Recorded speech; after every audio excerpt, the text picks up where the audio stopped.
حضور جب بندہ عزت سے سر جھکا دیتا ہے اللہ کی رحمتیں بندے پہ نازل ہوتی ہے۔ ایک روایت میں آتا ہے جب بندہ نماز کے لیے کھڑا ہوتا ہے، ابھی اس نے سجدے میں جانا ہوتا ہے، ابھی وہ قیام ہی کرتا ہے، اللہ فرماتا ہے میرے بندے کے گناہ جو ہیں اس کے بدن سے نکال کے ایک سمت کر دو، تاکہ میرا بندہ اس حالت کے اندر میرے حضور حاضر ہو کہ وہ گناہوں سے پاک اور صاف ہو۔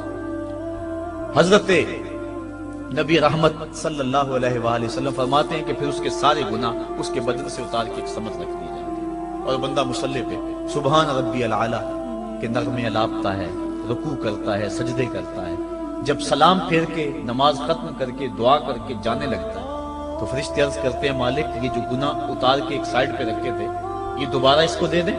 اللہ فرماتا ہے جس کی جھولی سے گناہ نکال لیے تھے دوبارہ اس کی جھولی میں نہیں ڈالیں۔ اللہ اکبر۔ اور ایک روایت کے لفظ ہیں کہ جب بندہ نماز کے لیے کھڑا ہوتا ہے اس کے کندھوں کے اوپر سارے گناہ آ جاتے ہیں اور اس کے سر پہ اوپر گناہ آ جاتے ہیں۔ جب رکوع میں جاتا ہے تو کندھوں والے گناہ گر جاتے ہیں، اور جب بندہ سجدے میں سر رکھتا ہے تو اللہ تعالیٰ اس کے سارے گناہوں کو ختم کر دیتا ہے اور وہ بالکل پاک ہو جاتا ہے۔ حضرت سلیمان فارسی ایک دن ایک درخت کے نیچے کھڑے تھے، آپ نے درخت کی شاخ کو پکڑ کے جنبش دی، حرکت دی، موسم خزاں تھا، درخت کی شاخ کے سارے زرد پتے گر گئے۔ ایک صحابی پاس کھڑے تھے، انہیں پوچھنے لگے عثمان تو نے مجھے پوچھا نہیں کہ میں نے درخت کی شاخ کو یوں ہلایا کیوں ہے؟ انہوں نے کہا اچھا پھر آپ بتا دیں کہ آپ نے درخت کی شاخ کو یوں کیوں ہلایا ہے؟ کہا سنو پھر ایک دن میں اور چند صحابہ حضور کے ساتھ جا رہے تھے، رستے میں ایک درخت آیا، اس کے نیچے حضور کھڑے ہوئے، حضور نے اس طرح درخت کی شاخ کو پکڑ کے ہلایا، یوں پتے جھڑ گئے، ہم اس منظر کو دیکھتے رہے۔ حضور علیہ السلام نے فرمایا سلمان فارسی تو نے مجھے پوچھا نہیں کہ میں نے اس درخت کی شاخ کو یوں کیوں ہلایا ہے؟ تو میں نے عرض کی حضور آپ بتا دیں کہ آپ نے کیوں ہلایا ہے؟ فرمایا سلمان جس طرح اس درخت کی شاخ کو ہلایا گیا اور سارے پتے جھڑ گئے، جب کوئی بندہ سجدے میں سر رکھتا ہے نماز پڑھتا ہے اس کے سارے گناہ دھل جاتے ہیں اور وہ پاک اور صاف ہو جاتا ہے۔ ایک دن فرمایا صحابہ اگر کوئی بندہ اس کے گھر کے سامنے سے نہر گزرتی ہو اور وہ دن میں 5 مرتبہ اس نہر کے اندر غسل کرے تو بتاؤ اس کے بدن کے اوپر کوئی میل کچیل رہ جائے گا؟ عرض کی نہیں۔ فرمایا اس طرح جو 5 نمازیں پڑھتا ہے اس کے بدن کے اوپر گناہوں کا میل نہیں رہتا۔ فرمایا الصلاۃ معراج المومنین، نماز مومنوں کا معراج ہے۔ عماد الدین الصلاۃ، نماز دین کا ستون ہے۔ حبب الی من دنیاکم ثلاث الطیب والنساء وجعلت قرۃ عینی فی الصلاۃ، مجھے تمہاری دنیا سے صرف 3 چیزیں پسند ہیں، خوشبو، منکوحہ بیویاں اور میری آنکھوں کی ٹھنڈک نماز میں رکھی ہے۔ اور حضور نے یہ بھی ارشاد فرمایا من ترک الصلاۃ متعمدا فقد کفر، جس نے جان بوجھ کے نماز چھوڑی گویا اس نے کفر ہی تو کیا، یعنی کافروں والا کام کیا۔ حضرت امام فخر الدین رازی نے تفسیر کبیر میں لکھا حافظوا علی الصلوات والصلاۃ الوسطی، اس آیت کریمہ کے تحت ایک عورت مدینے کی گلیوں میں چیخ رہی ہے اور کہنے لگی مجھے حضور کے در کا پتہ بتاؤ۔ حضور کی چوکھٹ کا پتہ بتلایا گیا، وہ حاضر ہوئی۔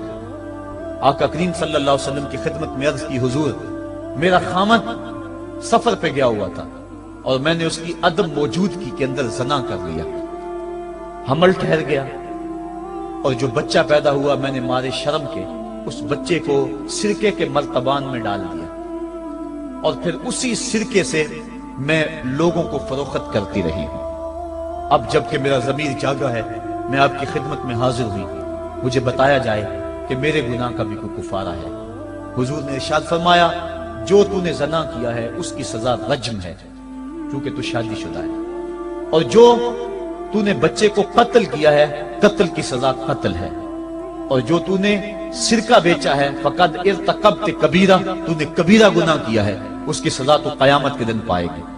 اس کے بعد حضور فرمایا ان تینوں گناہوں کی یہ سزا ہے، لیکن جس طرح تو گھبرائی ہوئی آئی تھی میں تو یہ سمجھا تھا شاید تیری نماز اثر قضا ہو گئی ہے۔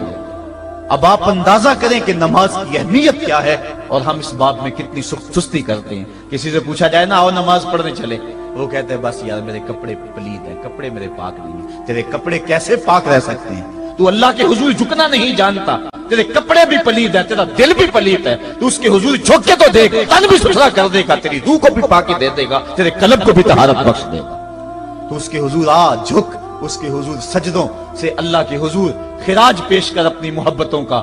جب بندہ سجدے میں سر رکھتا ہے اللہ فرشتوں میں فخر کرتا ہے، میرے بندے کو دیکھو نا، بالآخر میرے حضور ہی جھکا ہے نا، کتنے گناہ کیے اس نے، کتنے جرم کیے اس نے، لیکن بالآخر میرے حضور آیا اور اپنے گناہوں کی معافی مانگتا ہے۔ فرشتوں گواہ ہو جاؤ، میں نے اپنے اس بندے کی مغفرت فرما دی۔